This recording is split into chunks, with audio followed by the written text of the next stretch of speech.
Johnny Fontana, Half Amazing TV, back with another video. Today, it's all about Afro House, part 1. Let's go.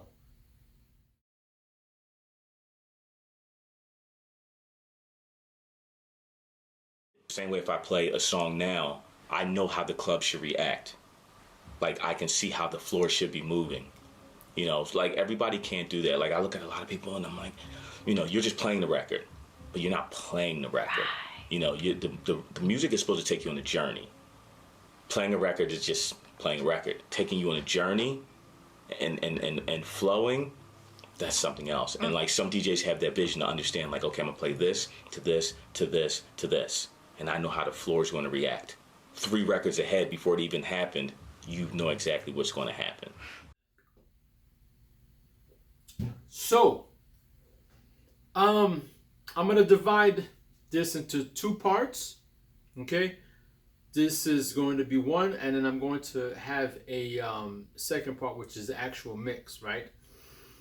But this version is going to be also divided into 2 parts. The first is going to be the technical, okay? I'll explain to you why, you'll understand why. And the second part is going to be a discussion, right? Because I really think that we really need to understand what's going on. Just want to say that I hear you, right? I've gotten, within the past 2 months, I've gotten 15 questions with regards to the same thing as it pertains to how to mix, because a lot of DJs really don't understand how I mix my music. Like, how do I know, like, what goes with what? And I think I failed you in a sense because I was very high context in my approach versus low context. Let me explain to you what high context versus low context is.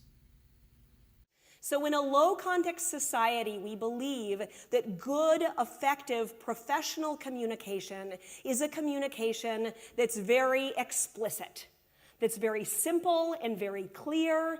In a low context society, we're trained that if I want you to understand blue, then I have to say blue, literally.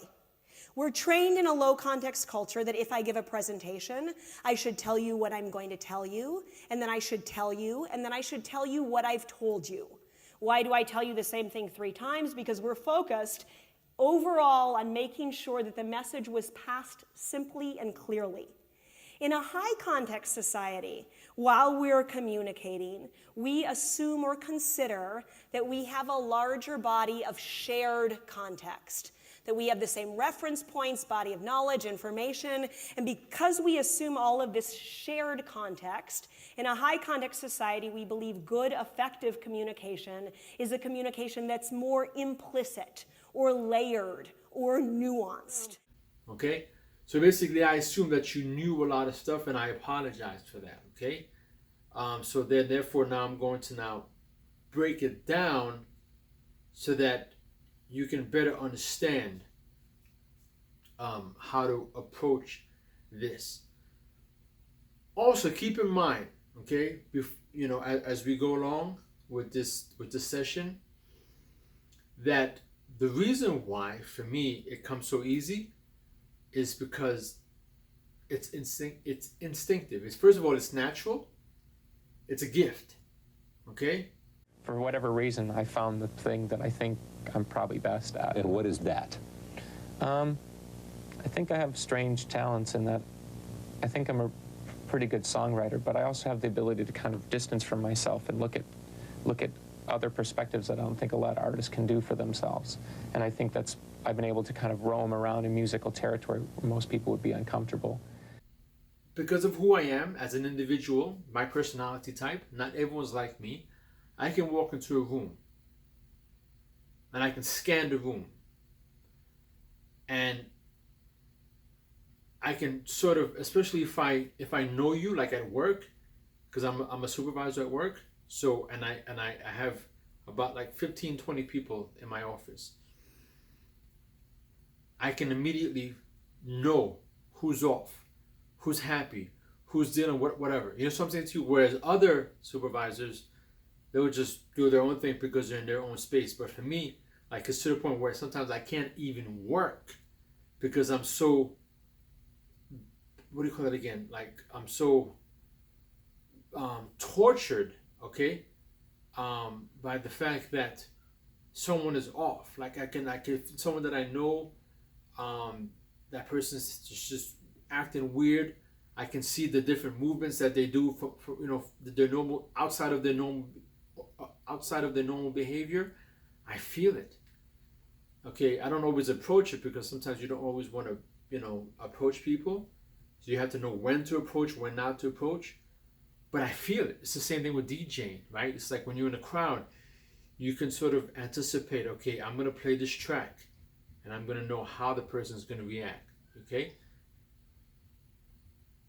And also, like, you can sort of sense the mood. Like, as soon as I walk into a club, I immediately know exactly what it is, what's going on. It's just my gift.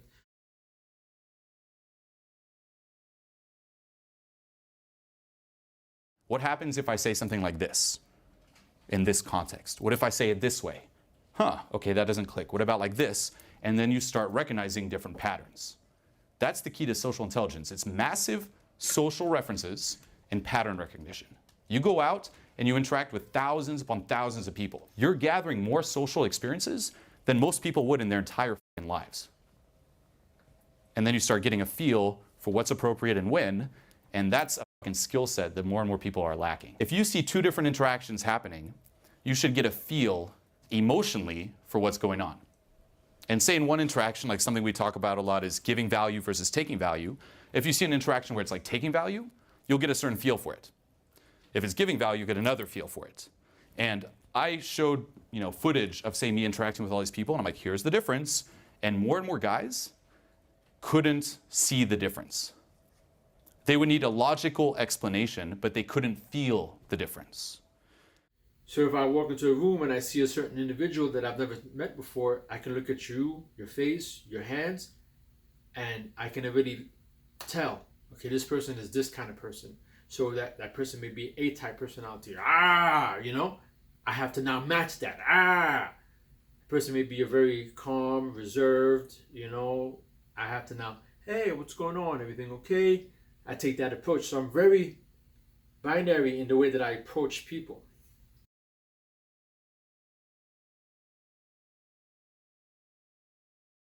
You have that pregnant pause between routines. And that pregnant pause is also known as an awkward pause. It's awkward for me, right? There should be no awkwardness. That's the only time you would purposefully put in awkward pauses. Like, an awkward pause to me is a pregnant pause. It's something that I will install into my set purposefully when I know she is quite likely interested in me. She's, okay, it seems to be on now, right? So I will purposefully shut up and wait for her to re-engage me, as opposed to keep things going. I need her to chase me. I need her to re-engage me. So oftentimes I will just shut up and wait for her to re-engage. That is on purpose.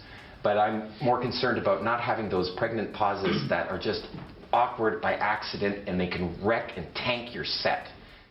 So that's my gift, okay? So not everyone has it, but it also translates to DJing, okay? We'll get into that into the second part of this, but let's go ahead and talk about the actual technical part first, okay? And lastly, before I say that, because it's Afro House, it means a lot to me, okay? Afro House, Latin House, means a lot because it's close to my roots, okay? My family's from Haiti, okay? I haven't brought really up my culture in terms of my Haitian culture here on YouTube, but I'm going to do that now. So let me just take a moment to say, yo, Haïtien, ça qu'a fait, yo, nèg ap kenbe, comment ça m'dou là? M'dou bay.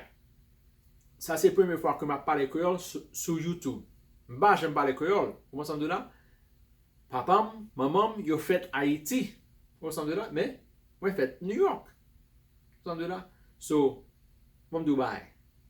Haïtien, campé. Comment ça m'dou là? Campé. There's more to come with that, but I just wanted to get ahead and give a shout out to, you know what I'm saying, my Haitian brethren, almost, especially the Haitian DJs. But anyway, let's get into this Afro house thing. And let me explain to you. It's only 2 songs, okay? But I'm going to explain to you in detail, and you'll understand what it really means to identify and how to mix and pair music, okay? And you'll start to understand what I mean by it's very important to study your music, right? And it's not only just studying, but it's from in here. Like, you can't see it, bro. You know what I'm saying? Like, you cannot see it. You know? So, let's go.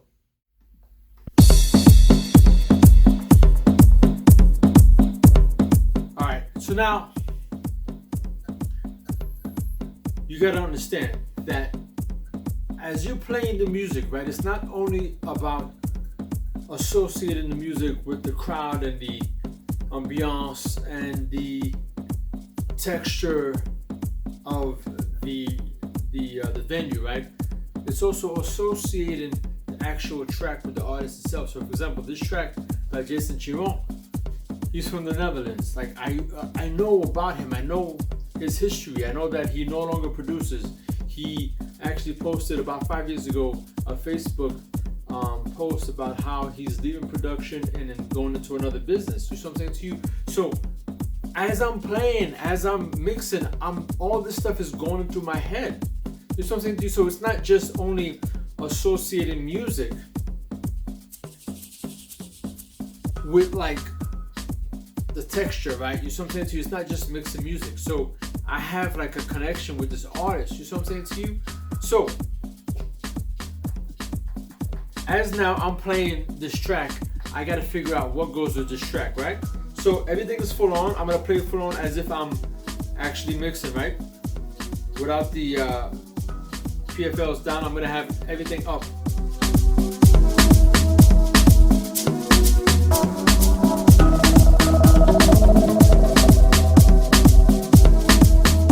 Now, keep in mind that I'm in my small room folder, but I also have a big room folder, a dark room Afro, and also a driving Afro tech folder as well. Okay, so all those folders have a whole lot of songs that represent a certain sound, right? So now I'm in this sound right here.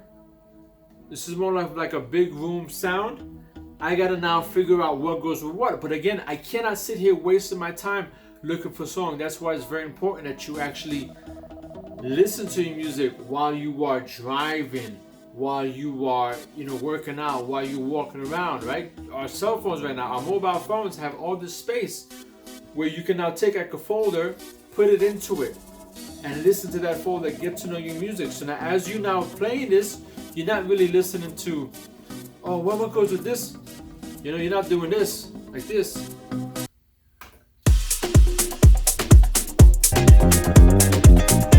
It's like, oh, it doesn't go.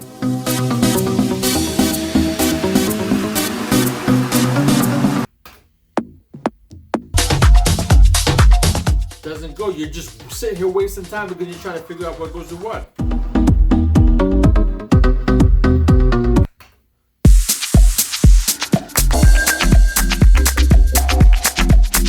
It's still big room, but it just doesn't go.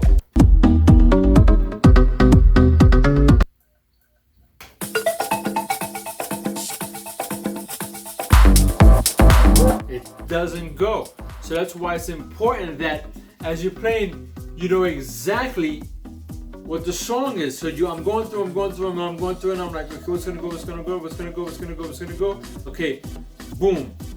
I see the song and I associate it with the times that I've played before, the times, that when I was in Miami, I was playing this song, okay? So all these things have to play a role. It's not just playing a song. So now I'm gonna do everything live.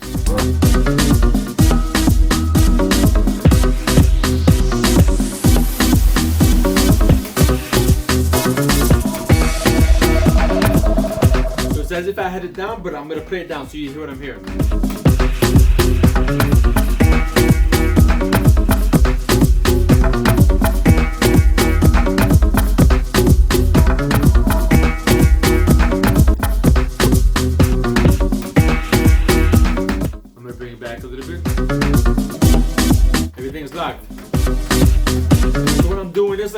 in the videos, right, in my mixes, when you don't hear it, this is what I'm doing.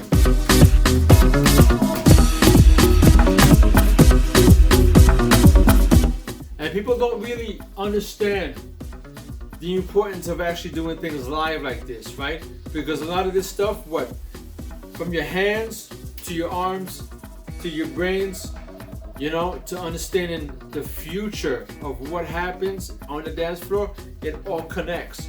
All of this stuff, it's all interconnected. That's why when you just press play, you lose a lot of that sort of physiological connection. So let me bring it back. See, so that's why it's all this time you're losing. Okay, so I'm looping.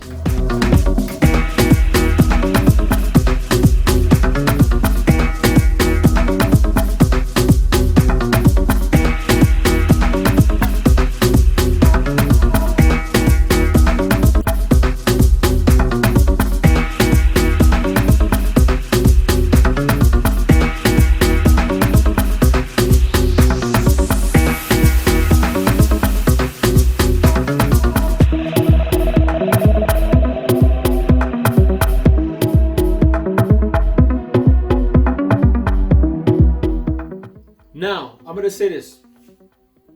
This is no offense to who I emailed today, right? This is not you. It happens to so many other DJs, okay? You're not the only one. So many DJs, when they send me their mixes, okay? It's like you have a song coming in and it becomes annoying because it's like, bro, like, is it in? Is it out? You know, it's like, and the mixing is like, you can tell like there's two different songs coming in. When you're mixing it, let's go back a little bit more. It doesn't really matter, like, if it's two different songs, two different genres, you need to have it sound as if it's one. So a lot of you, when you send me mixes, you and then I appreciate it because you're trying to emulate me. You're doing a whole long mixes, which is cool. But it's like you do these long mixes and it becomes annoying because it's like, bro, like, is it coming in? Is it out? Because I can tell that there's something coming in, but you know, it's like your parents, right? Your mom, when you were outside and you kept on coming back inside, your mom said, "Hey, in or out? In or out? You gonna go outside, play with your friends, or you gonna come inside? Stop going back inside and forth, right? Either you stay outside or you come inside. There's no back and forth, right? So it's the same thing. Like when you're mixing, it's like it's gotta be like in or out. But if you are mixing the music, it's like one song, right? So listen how I do it compared to how you do it. Remember, everything is full on.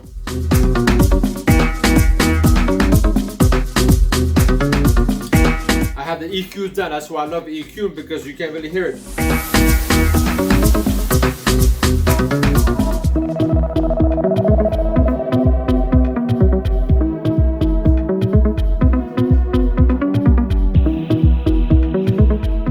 Two songs, right? That's why you have to understand how to mix. Whether you want to mix on the breakdown versus intro versus breakdown, outro, breakdown, you know, whatever.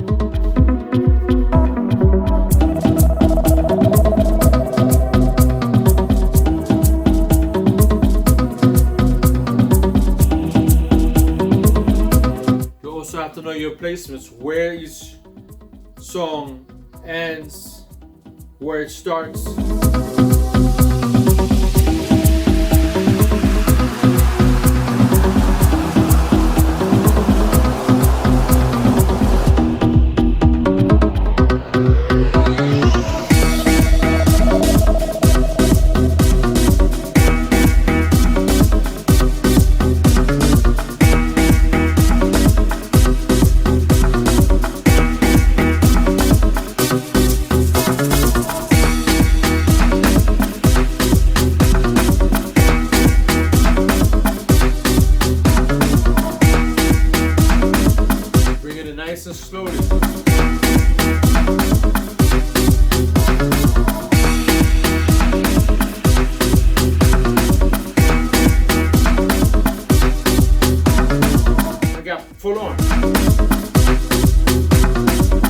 how I didn't touch my volume. It's all the EQ.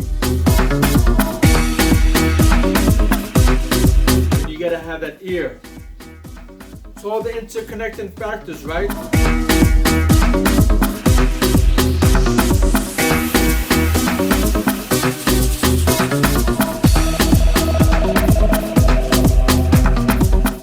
I release the loop now.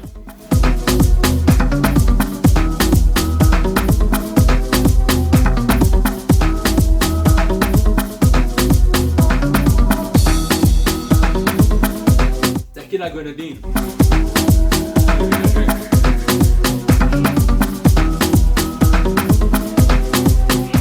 You have a good ear, you can tell, oh, there's something coming in.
I'm gonna show you something, watch. Hold on.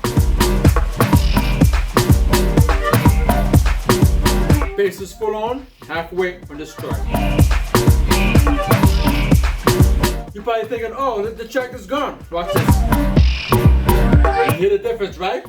Watch, when I bring it back.